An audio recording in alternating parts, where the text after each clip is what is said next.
बच्चन बाबूजी महाराज भाग पहला वचन 8वां। इलाहाबाद 20 सितंबर सन 1931। सच्चा मीत और हितकारी मालिक है। वो हमारी बुराइयों और गुनाहों का बिल्कुल ख्याल न करते हुए अपनी दृष्टि हमारे हित और फायदे पर रखता है। इसी को मौज कहा है। सूरत को चेत अवस्था में लाने के लिए यहाँ भेजा है और काल अपना आपा मन के द्वारा देकर इसको होश में लाया है और सूरत के जरिए से रस लेता है। यही काल का कर्जा है।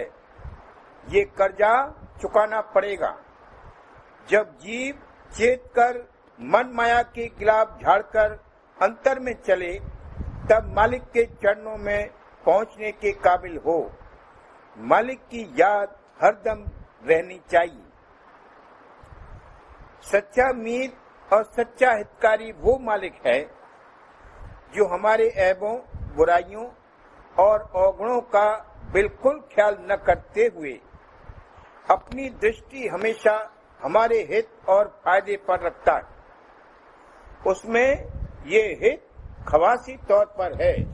इसी को मौज कहा है। अनामी पुरुष तो मौज शब्द, रूप, रंग, रेखा सबसे रहित है। मौज जब हुई तब नीचे का चैतन्य केंद्र की तरफ खिंचा और तमोगुज हुआ। मौज में हरकत नहीं है। ध्यान देश स्थिर, निश्चल और निर्मल है। वहाँ कशिश अंतर्मुख है। हरकत वहाँ है जहाँ से कशिश बहिर्मुख है और चंचलता और मलिनता है। मालिक हमारी बुराइयों पर हमसे नाराज नहीं होता, न हमको सजा देता है, न बदला लेता है। उसकी फैजे आम की धार बराबर जारी है और हमें बिना परिश्रम मिलती है, जिससे उसकी कदर नहीं। हवा कैसी बेशकीमत नियामत है। अगर हवा न हो तो दुनिया की तमाम दौलत बेकार है। लखपति, करोड़पति रुपया लिए बैठा रहे, अगर दम रुक जावे तो प्राण रह नहीं सकते। जो जरूरी अज्जा प्राण ग्रहण करते वो हवा ही में से मिलते, कुल हवा अंदर नहीं जाती। मालिक में क्रोध विरोध नहीं। क्रोध वगैरह तो नीचे पैदा हुए हैं। वो इन सब के घाट से बहुत परे है। काम जब होता है तब कामनाएं उठती और उनके पूरे होने में जब दिक्कत पैदा होती है तो क्रोध विरोध वगैरह पैदा होते हैं। मालिक को सबका ज्ञान है। ये नहीं है कि उसको हमारी बुराइयों की खबर नहीं। उसकी आम फायदे की धार में चोर चोरी करता है, विषय भोगता है, जुआरी जुआ खेलता है। वो किसी पर जोर नहीं चलाता, बल्कि खुद आप गुरु रूप धारण करके यहाँ आता है और उपदेश फरमाता है। मगर उपदेश सुने कौन? सुने तो सब जब चेत आवे। चेत में आते ही ये उनके उपदेश को ग्रहण करेगा और काल के भुलावे से और माया के जाल से निकलने के लिए तैयार हो जाएगा। अभी तो माया हंस रही है। हंस हंस माया जाल बिछाया, निक्सन की कोई राह न पाया। यहाँ काल अपने वजीर मन के द्वारा इसको भुलावा दे देकर और माया तरह तरह के भोगों में फांस कर खुद मजा ले रहे हैं। उनमें बजाते खुद तो असली रस है नहीं। वो सूरत को फंसाकर और उसका रस ले लेकर अपनी इस कमी को पूरा कर रहे हैं। जैसे चूहे को बिल्ली खाती है, मजा बिल्ली को आता है, चूहा उसका खाजा है। माया के भोग तो जड़ हैं। जब चैतन्य से चैतन्य का संयोग होता है तब परस्पर आनंद होता है।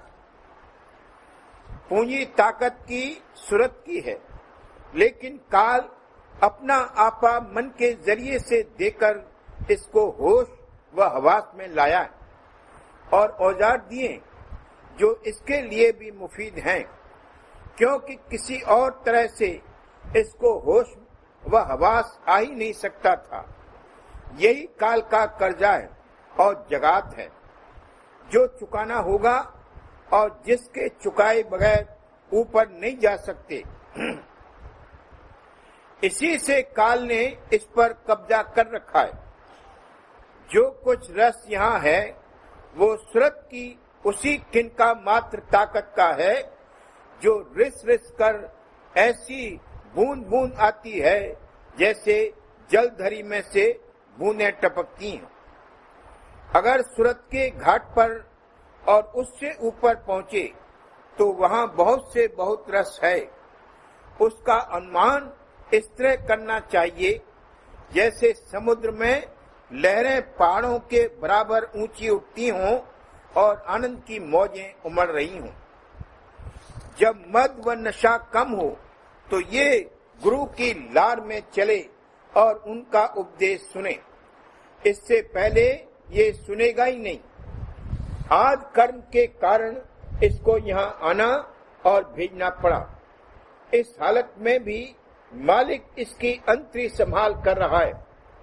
जब अपनाया गया और निज कर कर्म काटने की जरूरत हुई तो जैसे माता अपने बच्चे को गोद में लेकर फोड़े में शिगाब लगवाती है और चाहती है कि कम से कम तकलीफ में बच्चा अच्छा हो जावे, कर्म कटाए जाते हैं। या जैसे कोई बच्चा छत पर खेलता खेलता जब कगारे पर पहुंचकर गिरने को होता है तो माता दौड़कर उसको उठा लेती और गिरने से बचा लेती। किसी काम में मशगूल होते हुए भी उसकी तवज्जो बच्चे ही की तरफ रहती। मालिक को अपने भक्त के दुख का इस कदर ख्याल है कि दास दुखी तो मैं दुखी, आदि अंत त्यों काल, पलक एक में प्रकट होए छिन में करूं निहाल। जब ये चेत कर और माया के गिलाफ झाड़कर ऊपर चले तब मालिक के चरणों में पहुंचने के काबिल हो। सूरत अंश ही वहां पहुंच सकती और वही मालिक को प्यारी है। काल व माया तो महज गिलाफ हैं, खोल ही खोल हैं और उस घाट की प्रबल चैतन्यता से जहां से उनका ज़हूर हुआ जिस कदर चैतन्य हो सकते थे हो गए हैं। वो सतलोक में नहीं जा सकते। अब देखना चाहिए कौन किसका आशिक है। मालिक इसका आशिक है, जीव मालिक पर क्या आशिक होगा। इसको चाहिए कि अपने को मालिक पर निशंक अर्पण कर दे, उसकी मर्जी में राजी रहे, उसके हुक्म में छू व चरा का मौका नहीं।